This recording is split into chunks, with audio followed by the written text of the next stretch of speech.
Bonjour, je m'appelle Mariam. Bienvenue sur ma chaîne Going Through It.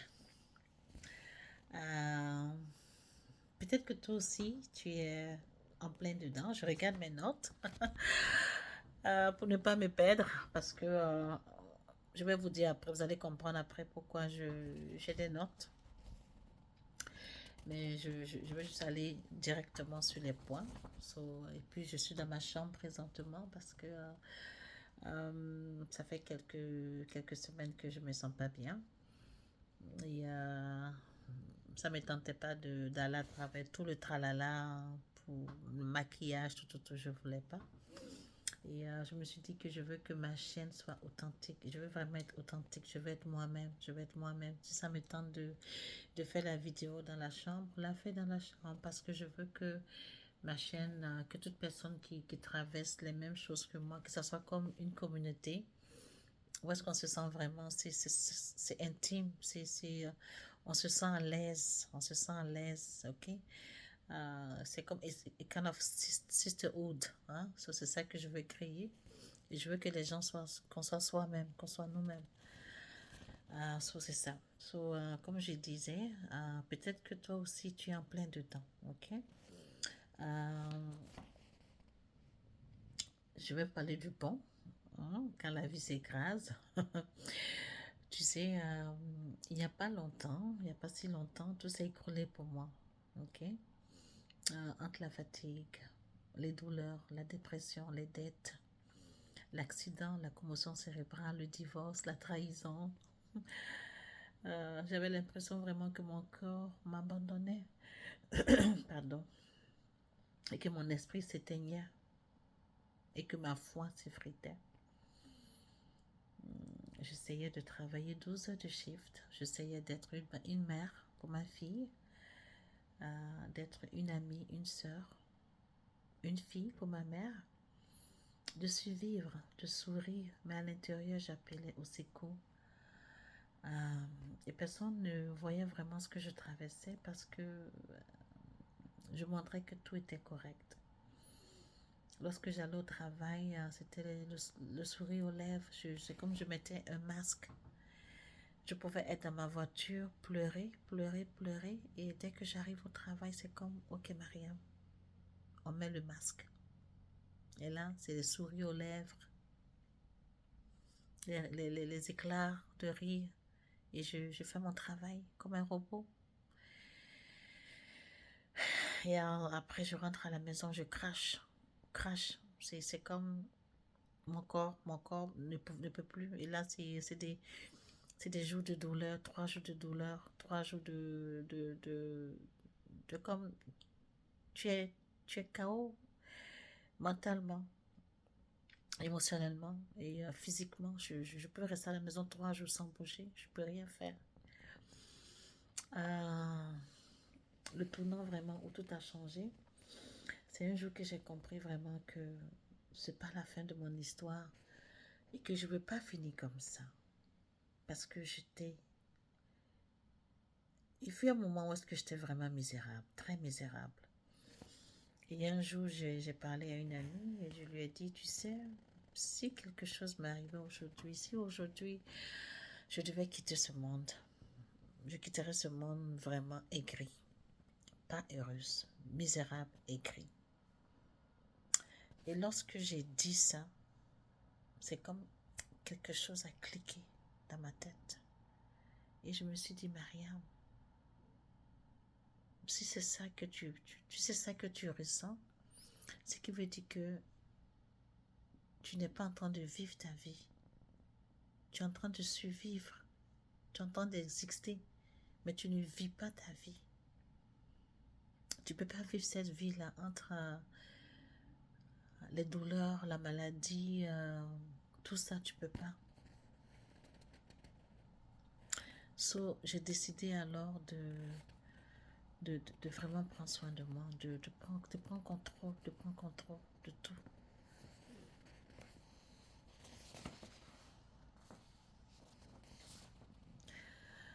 C'est le début de ma reconstruction. Elle n'est pas parfaite. Elle n'est pas parfaite. Elle n'est pas rapide, elle n'est pas facile, mais elle est réelle. Elle est réelle parce que elle est réelle et je veux vraiment être vraiment vraie avec vous, transparente avec vous.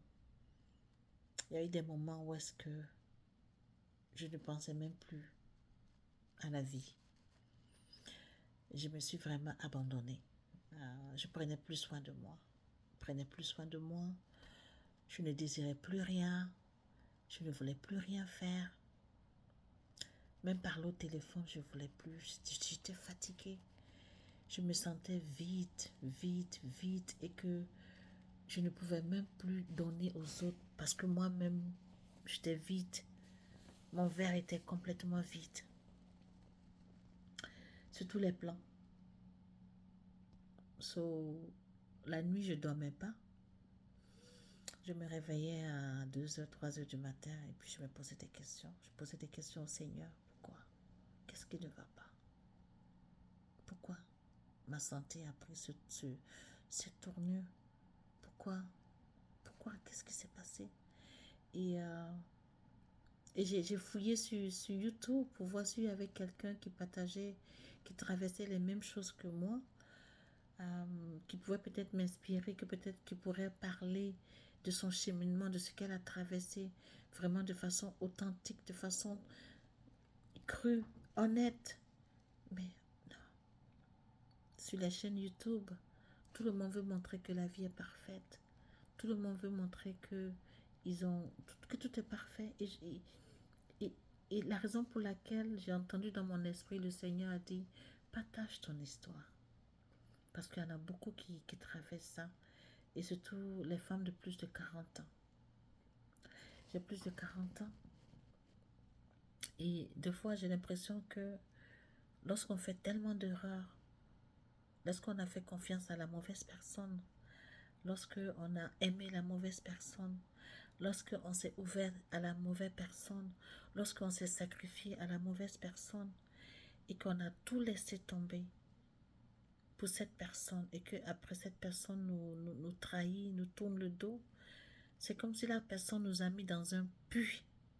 C'est comme si on a essayé d'aider de sortir cette personne de son puits en lui lançant la corde. Et on tire la corde pour l'aider à sortir. Et lui, dès qu'il est sorti, poum, il nous fait tomber dans le puits. Je me suis sentie dans ce puits pendant au moins plus de 5 ans. Plus de 5 ans. Et c'était entre les pardons, je ne me pardonnais pas. J'arrivais pas à me pardonner. Oui, bon, on va en parler une autre fois parce que j'ai même écrit un livre là-dessus sur mon histoire qui est sur YouTube, qui est sur Amazon. J'ai écrit mon histoire. Et ça m'a pris au moins ça. C'est cette année même que j'ai eu la force de pardonner la personne. Cette année, parce que le Seigneur m'avait fait comprendre que le manque de pardon ça avait déclenché beaucoup de choses dans ma vie. Le manque de pardon, l'amertume, tout. C'est tout ça qui a affecté ma santé. C'est tout ça qui a affecté ma santé, et je vivais beaucoup dans le regret. Oui.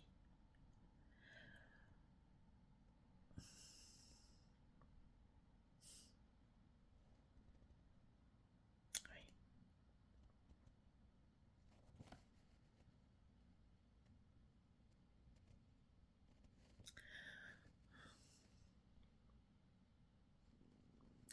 Je sais pas comment le dire.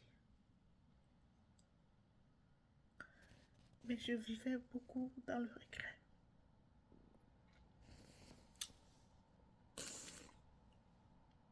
Dans le passé. Surtout,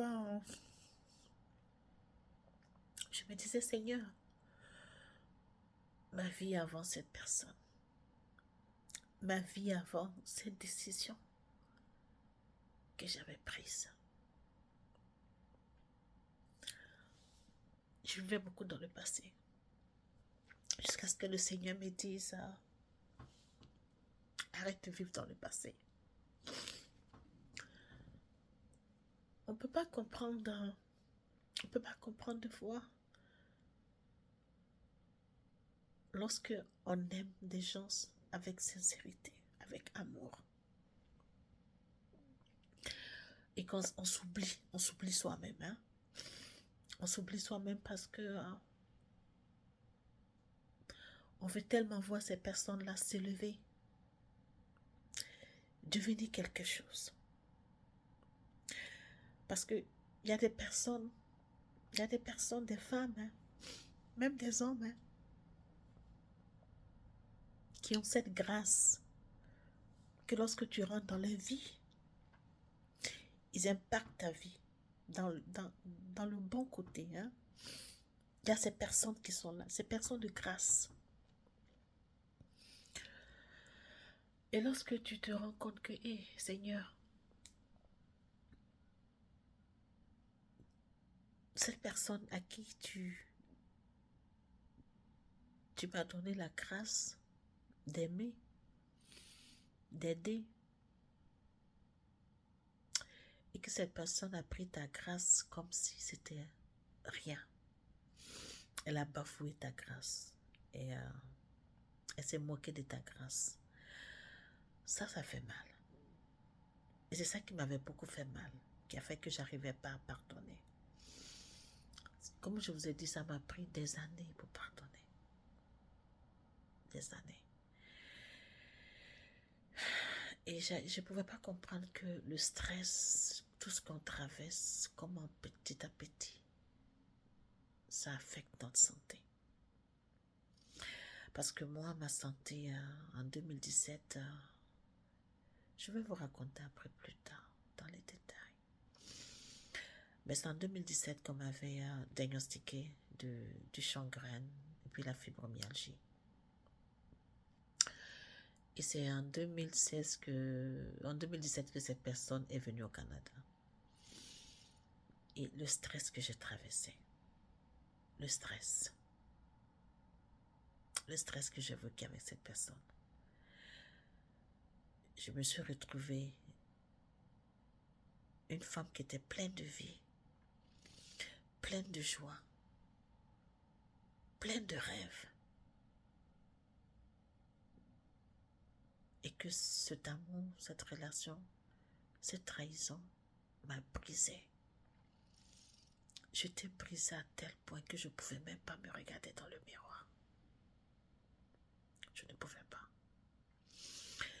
Parce que ces personnes-là vous disent des méchancetés qui vous détruisent l'âme. Ça tâche votre âme. Et si ce n'est pas la grâce du Seigneur, vous ne vous en sortirez pas. J'ai fait des thérapies. Rien ne marchait. Parce que j'étais blessée dans l'âme.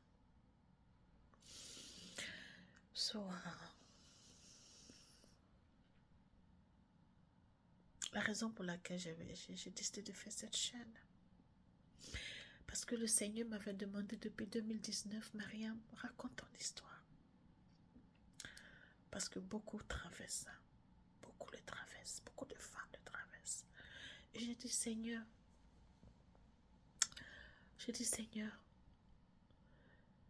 je ne suis pas prête.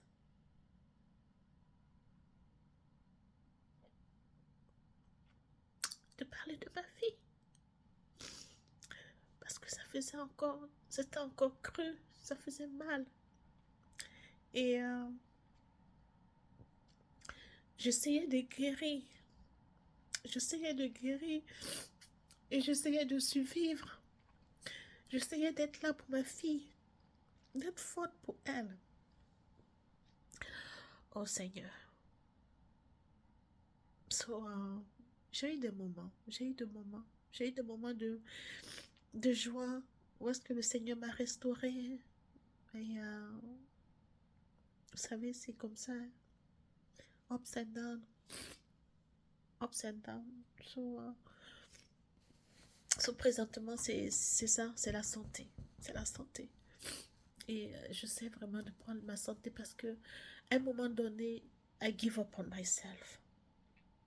Je n'avais plus de, comment dire, j'étais plus motivée.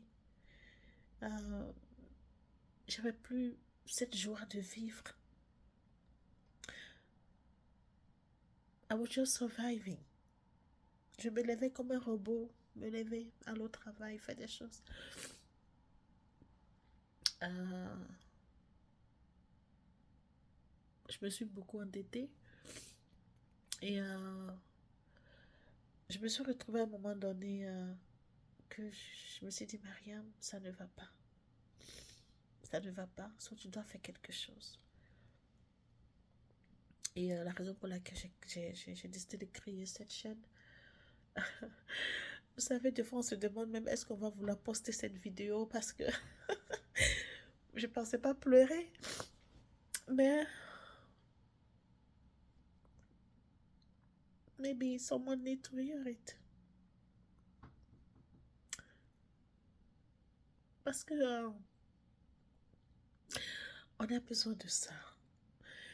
On a besoin d'une communauté où est-ce que, en tant que femme, on peut se retrouver, on peut parler, on peut pleurer, on peut prier. Parce que tout le monde traverse quelque chose. Tout le monde traverse quelque chose. Et moi, des fois, je me dis, Seigneur, peut-être que quelqu'un traverse quelque chose qui est même plus grave que moi. Je dis peut-être que mon histoire même, c'est someone is going through more than what I'm going through right now. Qu'est-ce que je traverse maintenant? So, hier, j'ai fait la décision de commencer à prendre soin de moi. Ok, so je vais continuer. Comme j'ai dit, ce que je vais vous offrir avec cette chaîne, ce que je t'offre sur cette chaîne, je te partage ma vraie vie. Ma vraie vie. Comment je guéris mon corps avec une alimentation anti-inflammatoire et comment je reconstruis, comment je combats le brain fog. Parce qu'avec ma condition auto-immune, un des symptômes, c'est le brain fog. Le brain fog et avec la commotion cérébrale aussi, le brain fog. So, comment je combats le brain fog, la dépression, l'épuisement. Comment je reconstruis mon mindset. Oui, mais mindset, beaucoup, beaucoup. Je suis en train de faire plus d'études sur la on appelle ça la neuroplasticité. Oui, pour essayer de vraiment renew ma mindset sur mes croyances, ma discipline. Et puis on appelle ça, il y a une autre qu'on dit limiting belief, parce que beaucoup ont ça, beaucoup ont les limiting beliefs. Et comment Dieu m'a ramassé dans ma poussière pour me relever, et comment je suis en train de bâtir un empire digital pour pouvoir quitter les shifts qui me détruisent, parce que je me suis rendu compte que mon travail, 12 heures au travail, ça m'aide pas avec ma guérison. Parce que et je suis en train de penser vraiment, et ça c'est une de mes prières. Je dis Seigneur, aide-moi à pouvoir faire ce travail à temps partiel. Parce que quand je quitte le travail le soir, après même 2 jours, 3 jours de shift, je ne peux pas fonctionner pendant 3 jours. Alors que j'ai commencé une entreprise d'épices et de boissons Afrofusion. Et là, bon, je suis chef holistique, je fais la cuisine. Mais vu avec mon shift et comment, avec ma condition, je ne peux pas. J'ai décidé de juste me concentrer sur les épices et sur mes boissons et la cuisine. Je dis, écoute, fais la cuisine de temps en temps. Et je dis parce que je peux pas. Et surtout avec ce qui se passe avec ce doigt, je peux pas. Je peux même pas. Oui. Je suis encore en train de me battre. Je suis encore en train de me relever. Mais chaque jour, je vais un peu plus loin. Et je vais te montrer que toi aussi, tu peux le faire.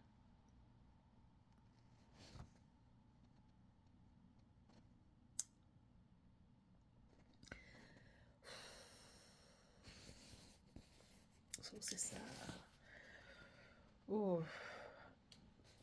Alors, excusez-moi parce que je pensais pas pleurer. Alors, si toi tu es fatigué,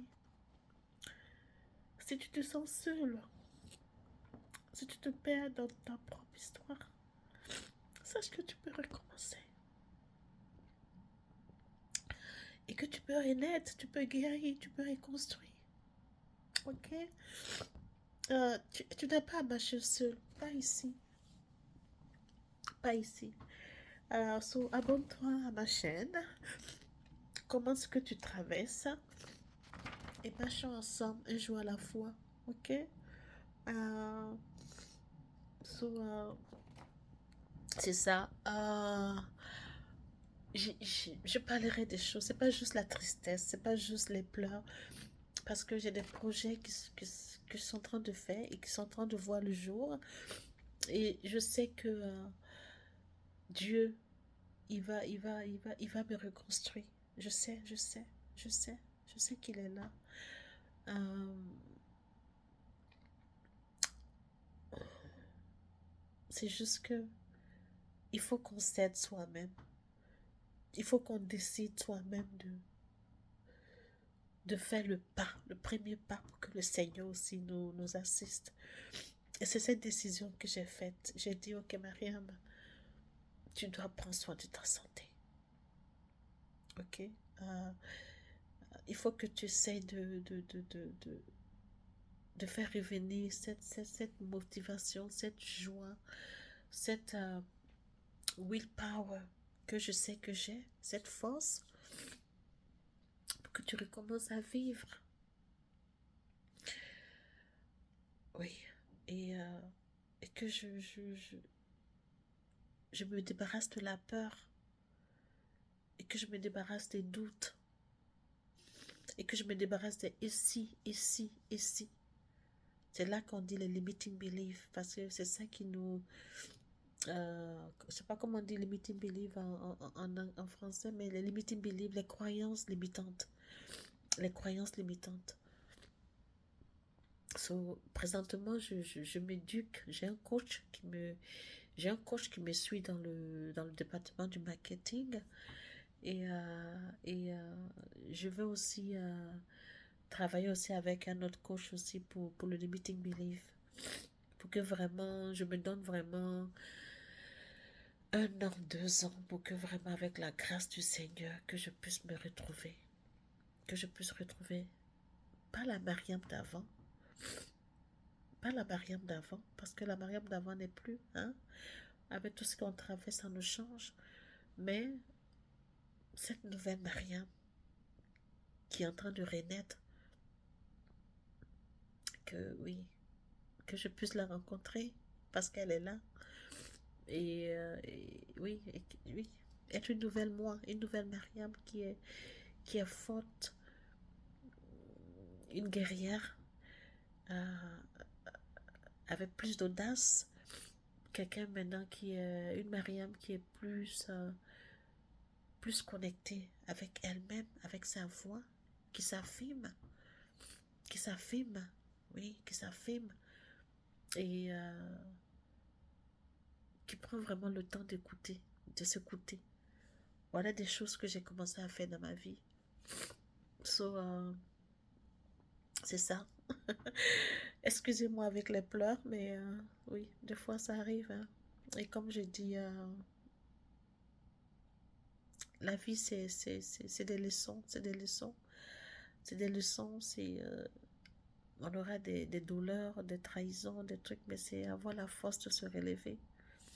Et c'est se relever qui n'est pas facile. Pas du tout facile. On a besoin d'une communauté. On a besoin des gens autour de nous pour nous aider vraiment. Et c'est ça que je voulais partager avec vous. So, si ça t'intéresse, abonne-toi et commente dans les commentaires. Dis ce que tu traverses et je vais te répondre. Ok? So, demeure béni. Merci beaucoup. Au revoir.